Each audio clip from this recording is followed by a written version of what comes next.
Hey everyone, thanks for joining us. Today I'm going to be speaking to Avner Baruch, who's sitting in Israel and he's currently writing a book. And he asked me if he could chit chat with me about customer success. And I said, Avner, why don't we chit chat over YouTube videos? And he said, you know what, right on. I'm totally into it. So, hi Avner, thanks for joining us.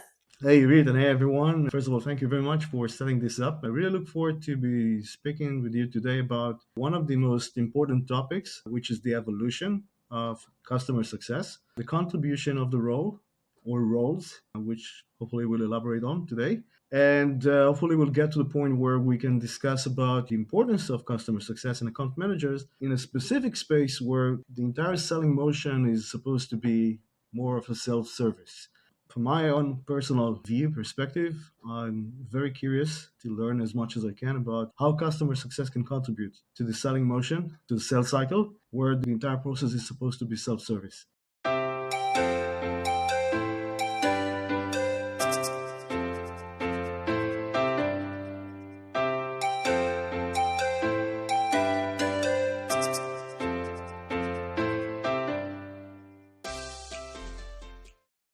Let's just get started and talk about the evolution. I've seen things over the last 10 years. I'm very, very keen to understand what is your take about the evolution of the customer success, briefly how it started and where it is today. Well, I think there's different theories around how it started. I can only share my personal story around, getting it started. In 2013, March 2013, I joined a company called back then J Bera that turned into Gainsight. And in these early discussions with the management team, including Dan Steinman, Jim Eberlin, and Nick Maida, we realized that there's a growing need for SaaS companies that have subscription-based model to fight churn. Basically, they were getting customers in, doing the same things that companies have always done in the 80s. Basically, you buy it, and then if it breaks, call us and we'll fix it. That was basically the engagement model, and they were seeing a great deal of churn. So even though the model seemed to be profitable, it was still like a proof of concept in many regards because the churn was fairly high. I mean, back then it was not uncommon, I think, for a company to have an 80% gross retention rate. And by the way, I don't think anybody was really tracking net retention rate. Like all these sophisticated stuff was not even there. So everybody were just thinking, okay, how can we reduce churn? That was the number one problem. We knew that the old way of doing things was not really working. And there were a lot of skeptics in the industry around what should be done. Nobody had like a real answer. But Jim Eberlin was chief customer officer at Host Analytics, a company he founded before Gainsight. And back then the board asked him, so how many customers churned? How many are in red? How many are about to renew? And he didn't even have a system that could elaborate on all these questions, let alone his forecast for who's going to churn. It just didn't exist. So he was just thinking, well, let me set up a system that can answer these questions. That was the number one. When he started selling it to other companies, he noted that nobody really knew what they were doing. There wasn't like a department he could sell this to. And when Nick joined, he said, you know what we need to really do is start up a new category called customer success. And we need to educate the market because CEOs don't really even believe that they need to change anything. And so together, as a group, we were just working really hard to think about how can we educate the industry on customer success practices. And we interviewed a lot of different executives on what are they doing to fight churn. And so that was in 2013. 2013 was the year of coming up with strategies to fight churn. Then in 2016, there were more and more customer success teams, still very reactive, still fighting churn. And then Lincoln Murphy, a lot more vocal about customer outcomes, desired outcomes. And then there was starting to be a pivot around value-based conversations. Down the road, a few years, much more popular, becoming the number one job in the world to be hired as the customer success manager. You could see how 2020, 2021, with the coronavirus, not only teams are set up to fight churn and increase upsell, but also there's a major conversation around how do you do that at scale? How do we, like, this terminology around digital first started to emerge in lieu of what we used to call tech touch. And so I think that that's kind of like at a very high level what the evolution was like from my standpoint. I also think in 2020, I started getting a lot more customers to my practice asking for help that are definitely outside of SaaS. I think I started seeing on prem trickling down around 2016, 17, more predominantly in 2018. And then in 2020, we started seeing other industries really getting interest because not by now we had some results, like concrete results. We know this works. And we started getting other industries really interested in saying, well, how is this different than customer experience? And so that's basically at a high level what I've seen. I know it's like a long answer, but that's my view of it. That's exactly what I was expecting to hear, actually. If I were to wrap up everything that you said, so basically you started with something that resembles a support approach. If it breaks, we'll fix it. If we hear back from the customer, that means we need to fix something. We need to, I don't know, reply back or whatever. No news, good news whatsoever. And then everything basically, or you created that category and then you led the category and then you migrated or transitioned into, correct me if I'm wrong, into a from reactive to proactive approach. Instead of waiting for something to, like, for customers to complain or to submit a ticket, proactively basically reach out in order to assess any possible risks, in order to understand if there is any potential reason to churn. And that was part of the process, if I understand correctly. Yeah, I think the process of the evolution of customer success is very similar to how we measure the maturity of customer success. You can either be in super reactive mode or you can start being more proactive and have some processes in place. Then we started seeing more and more companies train their customer success managers on value based methodologies and then becoming more digitized with digital first. And then finally, hopefully, in the next few years, we'll see customer success not becoming about let's set up a customer success function, but really becoming about let's adopt customer success as a methodology throughout the organization. Because you can't just have a function and hope that churn diminishes and the upsell increases and that advocacy increases. It's really about, can we get product to be more customer centric, and can we get finance creating contracts and negotiating contracts in more customer centric manner. Like all these different departments should be aligned with customer centricity. Many businesses I talk to as part of like interviewing people, for the book, whatever, I ask them, like, what is your approach, what is your opinion about, what is your perspective about customer success, what do you think it's, the role and responsibility, and etc. So the majority of people I talk to focus on, or basically share one specific answer. Customer success is a department, it's a goal. We step in once an opportunity converts into an account, etc., etc., etc. Our job is like basically everything that we discussed before. And some of the businesses I talk to see a more like, it's not a departmental goal, it's a company goal. It's a goal that the entire organization shares. So that's a different approach, because, and I believe in that, by the way. And you can support that idea with the right tech stack, platform, and processes, whatever you implement. But you really need to implement the right DNA, to build the right DNA in the organization, in order to like have everyone aligned to this approach, where data that we collect, feedback data, whatever, NPS, for example, can actually help marketing, of course, sales, anyone in the organization. So what's your take about that, on that? If you liked what you've heard so far, that's awesome. More coming in a second here, but in the meantime, I want you to click that like button so that YouTube knows that this is great content and you can start sharing it with others. You're absolutely right. It should be company wide methodology. It should be led by the CEO. But I got to tell you, I still have CEOs calling me COOs, CROs, higher up individuals, GMs of lines of businesses, and they still perceive customer success as a function. It's up to us, people in the trenches, to be vocal about it and educate the industry around what it means to have customer success as a cross functional methodology and strategy. I think that there's just a little bit of ambiguity around what it really means and how should you really unfold that.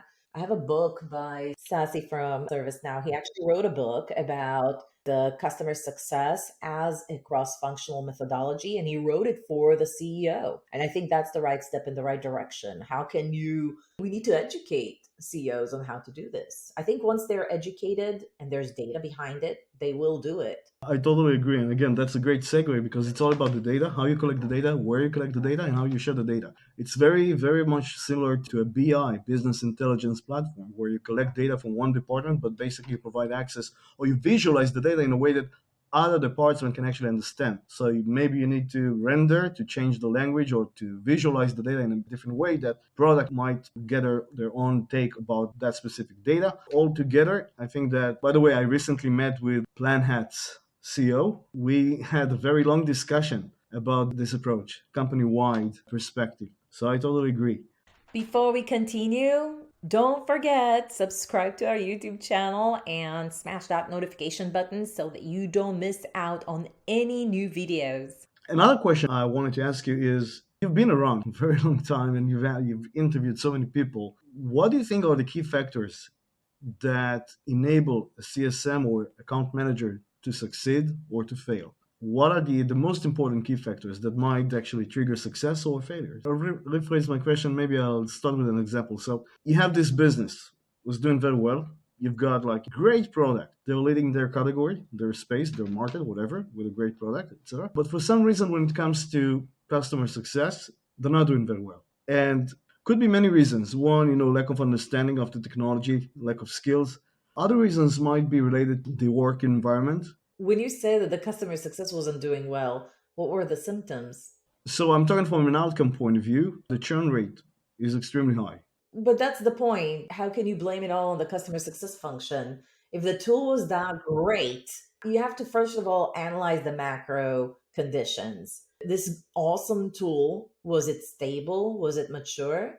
It is stable, it is mature. If everything is excellent, the product is stable, why would there be churn? Usually, it could be a number of reasons. It could be that the structure of the organization is not supporting the customer journey and what the CSMs need. And I actually did a couple of presentation around that topic. You have to build the team to support your business model. It's very, very important. And so when you analyze the business model, you want to think about, okay, what do your customers need?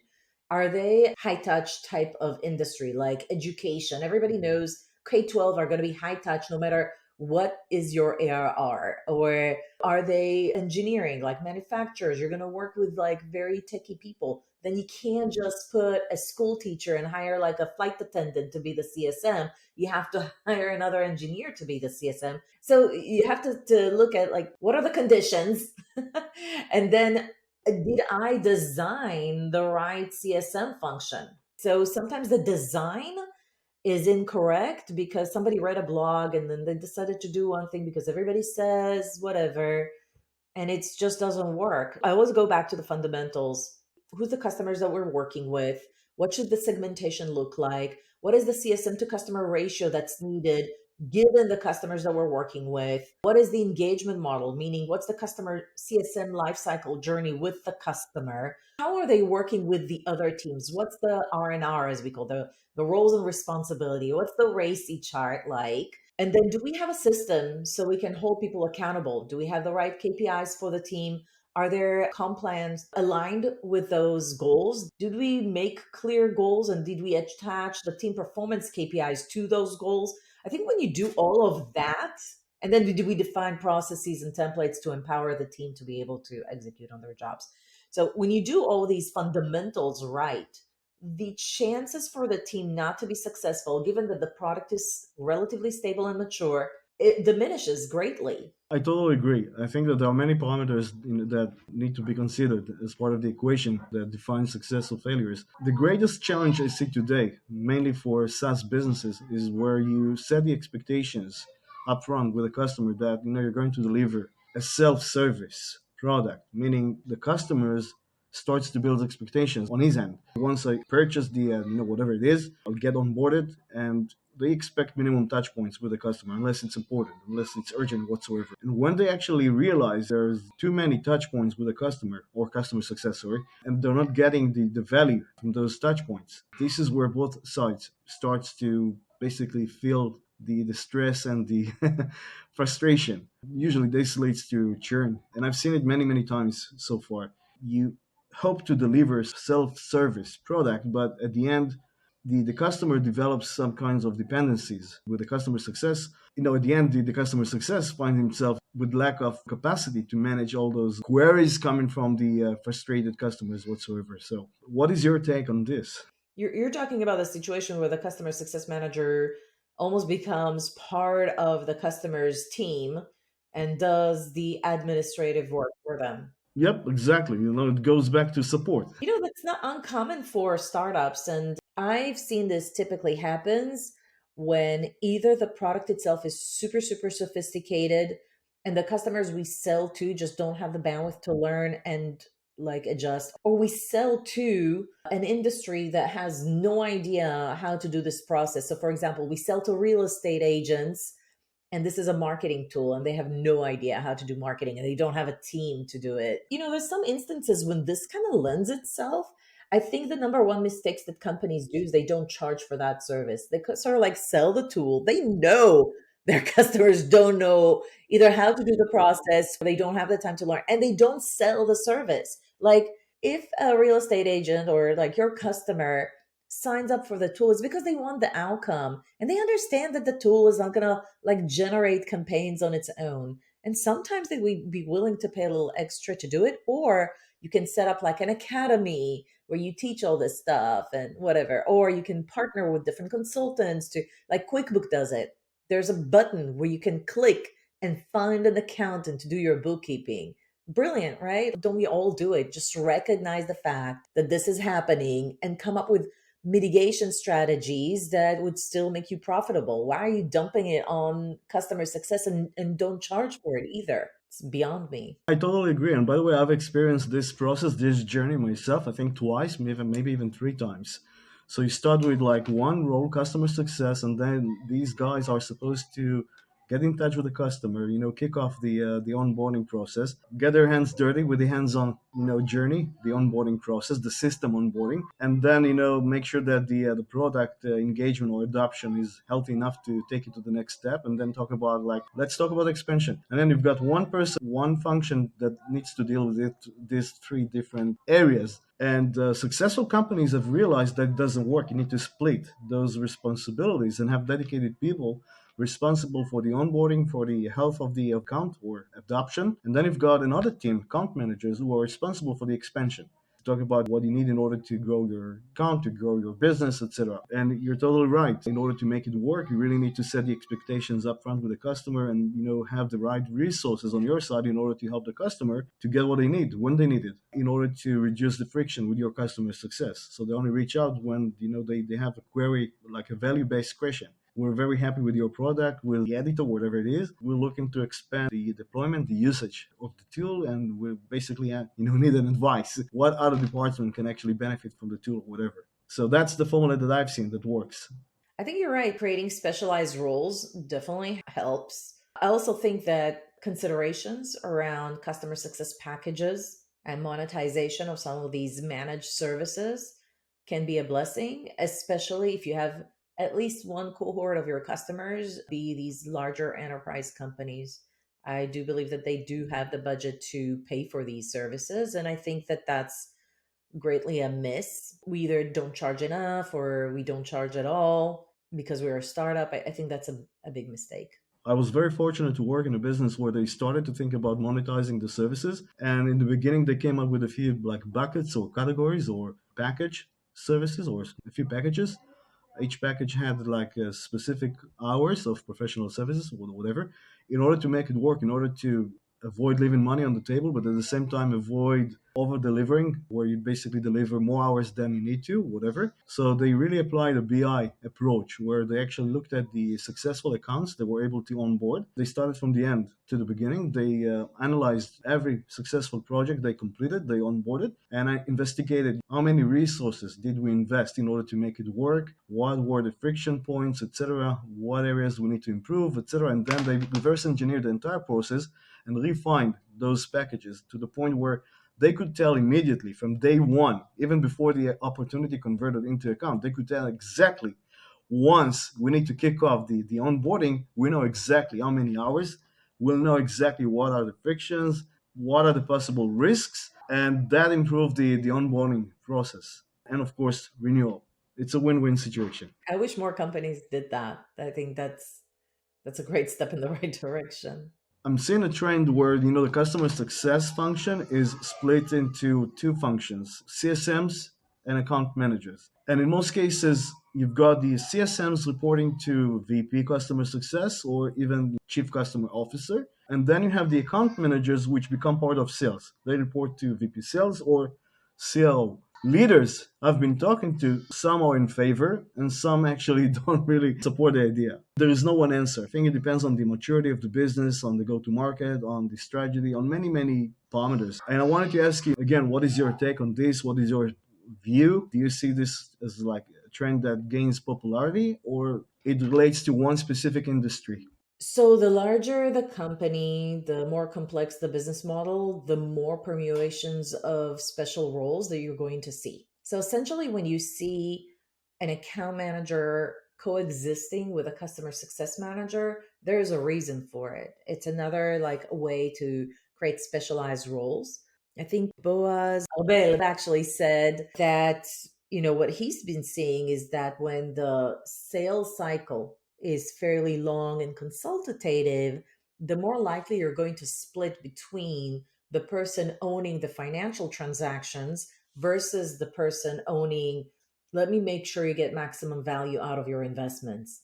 I think that's a fair assessment. And I think that's a fair strategy to look at, like something to apply to it. Another way to look at it is sometimes the sales cycle is not that long, but the product is super technical. So you'll have a customer success engineer alongside a customer success manager. And so again, it's a way to split the technical, the tactical stuff that the account needs. If the product is really super sophisticated, they will need more technical support. And by that, I'm not just saying technical tickets. They actually need somebody to almost do managed services to some degree, or like have an SME available to them. And it's somebody that's just has sales skills. It's very hard for them to do it. I do think so. And then the other reasons that you sometimes would do it is just to scale. You'll have one group where you hire for sales skills, easy. And then another group that might be more consultative, but don't have sales skills, because it's really hard to find both. It's actually very expensive to find both. And so sometimes it's just easier to do it that way. I don't really see a whole lot of issues. I know some customer success teams are very passionate about owning the renewals and upsell. But again, even within that team, I think that they should still consider specialized roles just for the sake of scalability. And if you're not in a scalable motion, like your company doesn't grow really quickly and you're not concerned about scalability, then maybe you can leave everything under the customer success team. You'll be just fine, especially if like it's a very easy upsell and renewal process. But do you really want your CSMs to spend hours compiling contracts? I totally agree. And there's also a risk of like losing your trusted advisory relationship, because now I don't just try to maximize value from what you have. I'm also pitching you additional things that you could have. And wait, I'm just not advising you. I'm also closing the deal, sending you the contract. So all of a sudden, I'm wearing a sales hat.